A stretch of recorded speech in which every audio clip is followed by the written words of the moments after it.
Hello friend, स्वागत है आपका अपने चैनल आज क्लास में। आज की इस वीडियो में हिंदी के 40 निचोड़ ऑब्जेक्टिव प्रश्न बताएंगे और ये जो 40 ऑब्जेक्टिव प्रश्न है ये आपके फाइनल बोर्ड परीक्षा के लिए काफ़ी महत्वपूर्ण हैं। तो एक भी प्रश्न आप लोग इसकी मत कीजिएगा। वीडियो को प्लीज़ आप लोग शुरू से लेके अंत तक देखिएगा।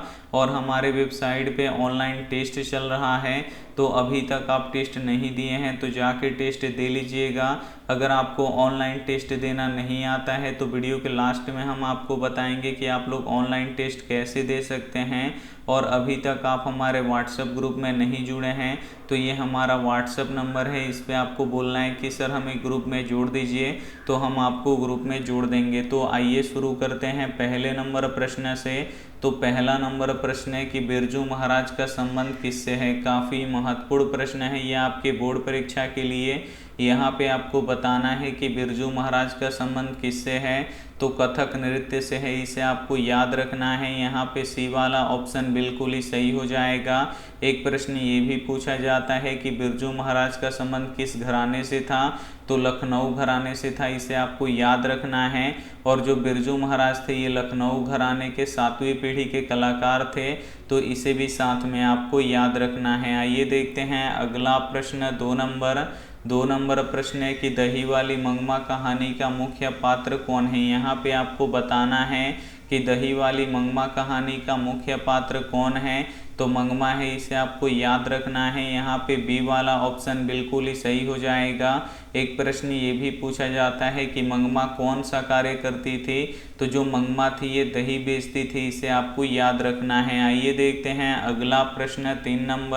3 नंबर प्रश्न है कि 3 बेटों की माँ कौन थी। यहाँ पे आपको बताना है कि 3 बेटों की माँ कौन थी, तो सीता थी, इसे आपको याद रखना है। यहाँ पे बी वाला ऑप्शन बिल्कुल ही सही हो जाएगा। एक प्रश्न ये भी पूछा जाता है कि सीता किस कहानी के मुख्य पात्र है, तो धरती कब तक घूमेगी कहानी के मुख्य पात्र सीता है, तो इसे भी साथ में आपको याद रखना है। आइए देखते हैं अगला प्रश्न। 4 नंबर प्रश्न है कि हिंदी किस लिपि में लिखी जाती है। यहाँ पे आपको बताना है कि हिंदी किस लिपि में लिखी जाती है, तो हिंदी देवनागरी लिपि में लिखी जाती है, इसे आपको याद रखना है। काफ़ी महत्वपूर्ण प्रश्न है ये आपके बोर्ड परीक्षा के लिए। एक प्रश्न ये भी पूछा जाता है कि संस्कृत किस लिपि में लिखी जाती है, तो ब्राह्मी लिपि में लिखी जाती है, इसे आपको याद रखना है। एक प्रश्न ये भी पूछा जाता है कि इंग्लिश किस लिपि में लिखी जाती है, तो रोमन लिपि में लिखी जाती है, इसे आपको याद रखना है। और पंजाबी गुरुमुखी लिपि में लिखी जाती है, तो इसे भी साथ में आपको याद रखना है। आइए देखते हैं अगला प्रश्न। 5 नंबर प्रश्न है कि निर्लज अपराधी किसे कहा गया है। यहाँ पे आपको बताना है कि निर्लज अपराधी किसे कहा गया है, तो नाखून को कहा गया है, इसे आपको याद रखना है। यहाँ पे ए वाला ऑप्शन बिल्कुल ही सही हो जाएगा। और लेखक से किसने पूछा नाखून क्यों बढ़ते हैं, तो लेखक की छोटी बेटी ने पूछा, तो इसे भी साथ में आपको याद रखना है। आइए देखते हैं अगला प्रश्न। 6 नंबर प्रश्न है कि बहादुर कहाँ का रहने वाला था। काफ़ी महत्वपूर्ण प्रश्न है ये आपके बोर्ड परीक्षा के लिए। यहाँ पे आपको बताना है कि बहादुर कहाँ का रहने वाला था, तो जो बहादुर था ये नेपाल का रहने वाला था, इसे आपको याद रखना है। यहाँ पे सी वाला ऑप्शन बिल्कुल ही सही हो जाएगा। और बहादुर का पूरा नाम क्या था, तो दिल बहादुर था, इसे आपको याद रखना है। आइए देखते हैं अगला प्रश्न। 7 नंबर प्रश्न है कि गांव में जुआड़ी किस्म का व्यक्ति कौन था। यहाँ पे आपको बताना है कि गांव में जुआड़ी किस्म का व्यक्ति कौन था, तो रंगपा था, इसे आपको याद रखना है। यहाँ पे बी वाला ऑप्शन बिल्कुल ही सही हो जाएगा। आइए देखते हैं अगला प्रश्न। 8 नंबर प्रश्न है कि बहादुर पर कितने रुपए की चोरी का आरोप लगा था। काफ़ी महत्वपूर्ण प्रश्न है ये आपके बोर्ड परीक्षा के लिए। यहाँ पे आपको बताना है कि बहादुर पर कितने रुपए की चोरी का आरोप लगा था, तो 11 रुपए का चोरी का आरोप लगा था। यहाँ पे सी वाला ऑप्शन बिल्कुल ही सही हो जाएगा। एक प्रश्न ये भी पूछा जाता है कि बहादुर पर चोरी का आरोप किसने लगाया, तो लेखक के रिश्तेदार ने लगाया, तो इसे भी साथ में आपको याद रखना है। आइए देखते हैं अगला प्रश्न 9 नंबर प्रश्न है कि लक्ष्मी के पति का नाम क्या है। यहाँ पे आपको बताना है कि लक्ष्मी के पति का नाम क्या है, तो लक्ष्मण है, इसे आपको याद रखना है। यहाँ पे ए वाला ऑप्शन बिल्कुल ही सही हो जाएगा। और लक्ष्मण कहाँ पे नौकरी करता था, तो कोलकाता में नौकरी करता था, तो इसे भी साथ में आपको याद रखना है। आइए देखते हैं अगला प्रश्न 10 नंबर प्रश्न है कि बिस्मिल्लाह खां और शहनाई से किस मुस्लिम पर्व का नाम जुड़ा है। यहाँ पे आपको बताना है कि बिस्मिल्लाह खां और शहनाई से किस मुस्लिम पर्व का नाम जुड़ा हुआ है, तो मुहर्रम का नाम जुड़ा हुआ है, इसे आपको याद रखना है। यहाँ पे सी वाला ऑप्शन बिल्कुल ही सही हो जाएगा। एक प्रश्न ये भी पूछा जाता है कि बिस्मिल्लाह खां का संबंध किससे है, तो शहनाई से है, इसे आपको याद रखना है। जो बिस्मिल्लाह खां थे वो शहनाई बजाते थे। और एक प्रश्न ये भी पूछा जाता है कि फटासुर न बख्शे कौन कहते हैं, तो बिस्मिल्लाह खां कहते हैं, तो इसे भी साथ में आपको याद रखना है। आइए देखते हैं अगला प्रश्न 11 नंबर प्रश्न है कि काशी किसकी पाठशाला है। यहाँ पे आपको बताना है कि काशी किसकी पाठशाला है, तो जो काशी है ये संस्कृति की पाठशाला है, इसे आपको याद रखना है। यहाँ पे ए वाला ऑप्शन बिल्कुल ही सही हो जाएगा। और काशी कहाँ पे है, तो उत्तर प्रदेश यानी यूपी में है, तो इसे भी साथ में आपको याद रखना है। आइए देखते हैं अगला प्रश्न 12 नंबर प्रश्न है कि सच्चा भारत कहाँ बसता है। काफ़ी महत्वपूर्ण प्रश्न है ये आपके बोर्ड परीक्षा के लिए। यहाँ पे आपको बताना है कि सच्चा भारत कहाँ बसता है, तो सच्चा भारत गांव में बसता है, इसे आपको याद रखना है। यहाँ पे सी वाला ऑप्शन बिल्कुल ही सही हो जाएगा।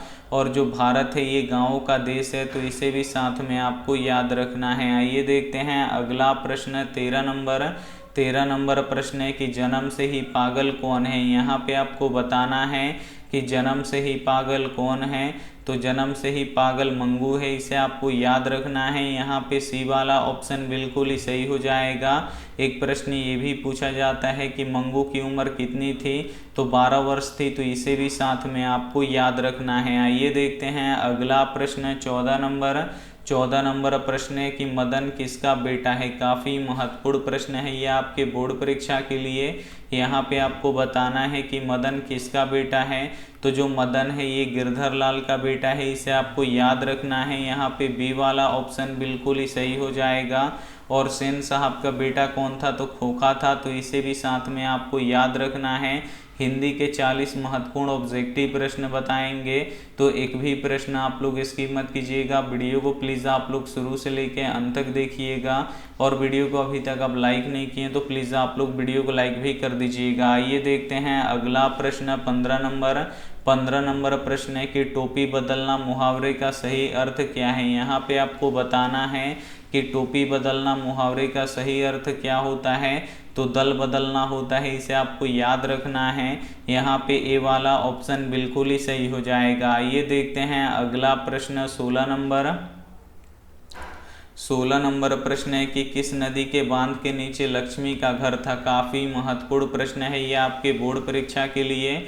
यहाँ पे आपको बताना है कि किस नदी के बांध के नीचे लक्ष्मी का घर था, तो देवी नदी के बांध के नीचे लक्ष्मी का घर था, इसे आपको याद रखना है। यहाँ पे डी वाला ऑप्शन बिल्कुल ही सही हो जाएगा। आइए देखते हैं अगला प्रश्न 17 नंबर प्रश्न है कि गांधी जी के जन्म दिवस को किस रूप में मनाया जाता है। यहाँ पे आपको बताना है कि गांधी जी के जन्म दिवस को किस रूप में मनाया जाता है, तो अहिंसा दिवस के रूप में मनाया जाता है। यहाँ पे बी वाला ऑप्शन बिल्कुल ही सही हो जाएगा।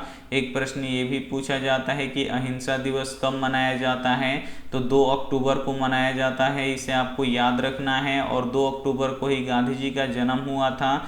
और कहाँ पे गांधी जी का जन्म हुआ था, तो गुजरात राज्य में हुआ था, तो इसे भी साथ में आपको याद रखना है। आइए देखते हैं अगला प्रश्न 18 नंबर प्रश्न है कि टोल्स्टॉय कौन थे। काफ़ी महत्वपूर्ण प्रश्न है। यहाँ पे आपको बताना है कि टोल्स्टॉय कौन थे, तो टोल्स्टॉय एक रूसी लेखक थे। यहाँ पे सी वाला ऑप्शन बिल्कुल ही सही हो जाएगा। और टोल्स्टॉय ने किस पुस्तक का रचना किया है, तो ये वार एंड पीस पुस्तक का रचना किए हैं, तो इसे भी साथ में आपको याद रखना है। आइए देखते हैं अगला प्रश्न 19 नंबर प्रश्न है कि बुद्ध एंड हिज धम्मा के लेखक कौन है। यहाँ पे आपको बताना है कि बुद्ध एंड हिज धम्मा के लेखक कौन है, तो डॉक्टर भीमराव अंबेडकर हैं, इन्हें आपको याद रखना है। यहाँ पे ए वाला ऑप्शन बिल्कुल ही सही हो जाएगा। और भीमराव अंबेडकर का जन्म किस राज्य में हुआ था, तो मध्य प्रदेश राज्य में हुआ था, इसे आपको याद रखना है। आइए देखते हैं अगला प्रश्न 20 नंबर प्रश्न है कि गांधी जी वकालत की पढ़ाई के लिए कहाँ गए। काफ़ी महत्वपूर्ण प्रश्न है ये आपके बोर्ड परीक्षा के लिए। यहाँ पे आपको बताना है कि गांधी जी वकालत की पढ़ाई के लिए कहाँ गए, तो लंदन गए, इसे आपको याद रखना है। यहाँ पे बी वाला ऑप्शन बिल्कुल ही सही हो जाएगा। आइए देखते हैं अगला प्रश्न है 21 नंबर प्रश्न है कि सेन साहब खोखा को क्या बनाना चाहते थे। यहाँ पे आपको बताना है कि सेन साहब खोखा को क्या बनाना चाहते थे, तो इंजीनियर बनाना चाहते थे, इसे आपको याद रखना है। यहाँ पे बी वाला ऑप्शन बिल्कुल ही सही हो जाएगा। और खोखा का दूसरा नाम क्या है, तो कासू है, तो इसे भी साथ में आपको याद रखना है। आइए देखते हैं अगला प्रश्न 12 नंबर प्रश्न है कि जाति प्रथा क्या निर्धारित करता है। यहाँ पे आपको बताना है कि जाति प्रथा क्या निर्धारित करता है, तो जाति प्रथा पेशा को निर्धारित करता है, इसे आपको याद रखना है। यहाँ पे ए वाला ऑप्शन बिल्कुल ही सही हो जाएगा। आइए देखते हैं अगला प्रश्न 23 नंबर प्रश्न है कि किस देश में सबसे अधिक जातियां हैं। यहाँ पे आपको बताना है कि किस देश में सबसे अधिक जातियां हैं, तो भारत में सबसे अधिक जातियां हैं, इसे आपको याद रखना है। यहाँ पे बी वाला ऑप्शन बिल्कुल ही सही हो जाएगा। एक प्रश्न ये भी पूछा जाता है कि किस देश की जनसंख्या सबसे अधिक है, तो चीन की जनसंख्या सबसे अधिक है, इसे आपको याद रखना है। और 2 नंबर पर आता है भारत, तो इसे भी साथ में आपको याद रखना है। आइए देखते हैं अगला प्रश्न 24 नंबर प्रश्न है कि मछली से कौन डर रहा था। यहाँ पे आपको बताना है कि मछली से कौन डर रहा था, तो मछली से संतु डर रहा था, इसे आपको याद रखना है। यहाँ पे ए वाला ऑप्शन बिल्कुल ही सही हो जाएगा। और एक प्रश्न ये भी पूछा जाता है कि पिताजी से मछली कौन मांग रहा था, तो संतु मांग रहा था, इसे आपको याद रखना है। और क्यों मांग रहा था, तो कुएं में डालने के लिए मांग रहा था, तो इसे भी साथ में आपको याद रखना है। आइए देखते हैं अगला प्रश्न 25 नंबर प्रश्न है कि वाणी कब 20 के समान हो जाता है। काफ़ी महत्वपूर्ण प्रश्न है। यहाँ पे आपको बताना है कि वाणी कब 20 के समान हो जाता है, तो राम नाम के बिना वाणी 20 के समान हो जाता है, इसे आपको याद रखना है। यहाँ पे ए वाला ऑप्शन बिल्कुल ही सही हो जाएगा। ये देखते हैं अगला प्रश्न 26 नंबर प्रश्न है कि गुरु नानक की रचनाओं के संग्रह को क्या कहते हैं। काफ़ी महत्वपूर्ण प्रश्न है ये आपके बोर्ड परीक्षा के लिए। यहाँ पे आपको बताना है कि गुरु नानक की रचनाओं के संग्रह को क्या कहते हैं, तो गुरु ग्रंथ साहब कहते हैं, इसे आपको याद रखना है। यहाँ पे ए वाला ऑप्शन बिल्कुल ही सही हो जाएगा। एक प्रश्न ये भी पूछा जाता है कि सिखों के पहले गुरु कौन हैं, तो गुरु नानक देव हैं, इन्हें आपको याद रखना है। और सिखों के 10वें गुरु कौन हैं, तो ये हैं गुरु गोविंद सिंह, तो इसे भी साथ में आपको याद रखना है। आइए देखते हैं अगला प्रश्न 27 नंबर प्रश्न है कि इन दिनों भारतीय बाजार में कौन सी वस्तुएं भरी पड़ी हैं। यहाँ पे आपको बताना है कि इन दिनों भारतीय बाजार में कौन सी वस्तुएं भरी पड़ी हैं, तो विदेशी वस्तुएं भरी पड़ी हैं, इसे आपको याद रखना है। यहाँ पे बी वाला ऑप्शन बिल्कुल ही सही हो जाएगा। और कवि विदेशी किस देश को बोलते हैं कविता में, तो इंग्लैंड को बोलते हैं, तो इसे भी साथ में आपको याद रखना है। आइए देखते हैं अगला प्रश्न 28 नंबर प्रश्न है कि हमारी नींद कविता में नींद किसका प्रतीक है। यहाँ पे आपको बताना है कि हमारी नींद कविता में नींद किसका प्रतीक है, तो जो नींद होता है ये आलस का प्रतीक होता है, इसे आपको याद रखना है। यहाँ पे बी वाला ऑप्शन बिल्कुल ही सही हो जाएगा। एक प्रश्न ये भी पूछा जाता है कि शरीर की सबसे महान शत्रु कौन है, तो आलस है, तो इसे भी साथ में आपको याद रखना है। आइए देखते हैं अगला प्रश्न 29 नंबर प्रश्न है कि वायु प्रदूषण को रोका जा सकता है। यहाँ पे आपको बताना है कि कि वायु प्रदूषण को रोका जा सकता है, तो वृक्ष से हम वायु प्रदूषण रोक सकते हैं, इसे आपको याद रखना है। यहाँ पे ए वाला ऑप्शन बिल्कुल ही सही हो जाएगा। आइए देखते हैं अगला प्रश्न 30 नंबर प्रश्न है कि अमराई का कुआं कहाँ स्थित है। काफ़ी महत्वपूर्ण प्रश्न है ये आपके बोर्ड परीक्षा के लिए। यहाँ पे आपको बताना है कि अमराई का कुआं कहाँ स्थित है, तो अमराई का कुआं रास्ते में स्थित है, इसे आपको याद रखना है। यहाँ पे ए वाला ऑप्शन बिल्कुल ही सही हो जाएगा। आइए देखते हैं अगला प्रश्न 31 नंबर प्रश्न है कि सोफर का अर्थ क्या होता है। यहाँ पे आपको बताना है कि सोफर का अर्थ क्या होता है, तो सोफर का अर्थ ड्राइवर होता है, इसे आपको याद रखना है। यहाँ पे सी वाला ऑप्शन बिल्कुल ही सही हो जाएगा। आइए देखते हैं अगला प्रश्न 32 नंबर प्रश्न है कि वारेन हेस्टिंग्स कौन था। काफ़ी महत्वपूर्ण प्रश्न है ये आपके बोर्ड परीक्षा के लिए। यहाँ पे आपको बताना है कि वारेन हेस्टिंग्स कौन था, तो भारत का गवर्नर जनरल था। यहाँ पे ए वाला ऑप्शन बिल्कुल ही सही हो जाएगा। और वारेन हेस्टिंग्स को 172 दारिस नामक सोने के सिक्के मिले थे, तो इसे भी साथ में आपको याद रखना है। आइए देखते हैं अगला प्रश्न 33 नंबर प्रश्न है कि भारत माता का आंचल कैसा है। यहाँ पे आपको बताना है कि भारत माता का आंचल कैसा है, तो भारत माता का आंचल धूल भरा है, इसे आपको याद रखना है। यहाँ पे डी वाला ऑप्शन बिल्कुल ही सही हो जाएगा। आइए देखते हैं अगला प्रश्न 34 नंबर प्रश्न है कि बेतमा कहाँ स्थित है। यहाँ पे आपको बताना है कि बेतमा कहाँ स्थित है, तो जो बेतमा है ये इंदौर के पास स्थित है। यहाँ पे ए वाला ऑप्शन बिल्कुल ही सही हो जाएगा। और इंदौर कहाँ पे है, तो मध्य प्रदेश में है, इसे आपको याद रखना है।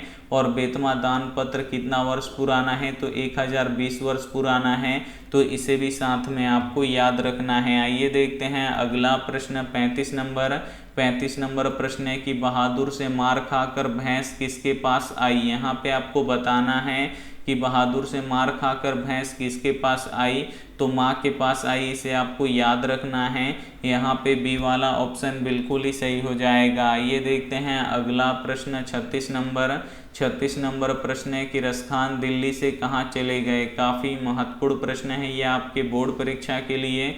यहाँ पे आपको बताना है कि रसखान दिल्ली से कहाँ चले गए, तो ब्रजभूमि चले गए, इसे आपको याद रखना है। यहाँ पे बी वाला ऑप्शन बिल्कुल ही सही हो जाएगा। ये देखते हैं अगला प्रश्न 37 नंबर प्रश्न है कि हाथ मलना मुहावरे का सही अर्थ क्या है। यहाँ पे आपको बताना है कि हाथ मलना मुहावरे का सही अर्थ क्या होता है, तो हाथ मलना मुहावरे का सही अर्थ पछताना होता है, इसे आपको याद रखना है। यहाँ पे ए वाला ऑप्शन बिल्कुल ही सही हो जाएगा। ये देखते हैं अगला प्रश्न 38 नंबर प्रश्न है कि दूर से कौन ललकारता है। यहाँ पे आपको बताना है कि दूर से कौन ललकारता है, तो दूर से वृक्ष ललकारता है, इसे आपको याद रखना है। यहाँ पे सी वाला ऑप्शन बिल्कुल ही सही हो जाएगा। ये देखते हैं अगला प्रश्न 39 नंबर प्रश्न है कि कवि को बूढ़ा चौकीदार वृक्ष हमेशा कहाँ मिलता था। यहाँ पे आपको बताना है कि कवि को बूढ़ा चौकीदार वृक्ष हमेशा कहाँ मिलता था, तो घर के दरवाजे पर मिलता था, इसे आपको याद रखना है। यहाँ पे सी वाला ऑप्शन बिल्कुल ही सही हो जाएगा। ये देखते हैं अंतिम प्रश्न 40 नंबर प्रश्न है कि इबादत का अर्थ क्या होता है। यहाँ पे आपको बताना है कि इबादत का अर्थ क्या होता है, तो इबादत का अर्थ उपासना होता है, इसे आपको याद रखना है। यहाँ पे ए वाला ऑप्शन बिल्कुल ही सही हो जाएगा। हिंदी के निचोड़ 40 ऑब्जेक्टिव प्रश्न हम आपको बता चुके हैं, तो इसमें से जो भी प्रश्न आपको याद ना हो तो प्लीज़ आप लोग उसे नोटबुक पे लिख के जरूर याद कर लीजिएगा। और इस वीडियो को अपने दोस्तों के पास ज़रूर शेयर कीजिएगा और उनसे बोलिएगा चैनल को सब्सक्राइब करने के लिए। और आप भी चैनल को अभी तक आप सब्सक्राइब नहीं किए तो सब्सक्राइब कर लीजिएगा। और सब्सक्राइब करने के साथ साथ बेल आइकन को ऑल पे दबा लीजिएगा, ताकि जब भी क्लास हो तो आपके पास नोटिफिकेशन पहुंचे और आप लोग क्लास ज्वाइन कर सकें। और अब हम आपको बताएंगे कि आप लोग ऑनलाइन टेस्ट और पीडीएफ कैसे डाउनलोड कर सकते हैं।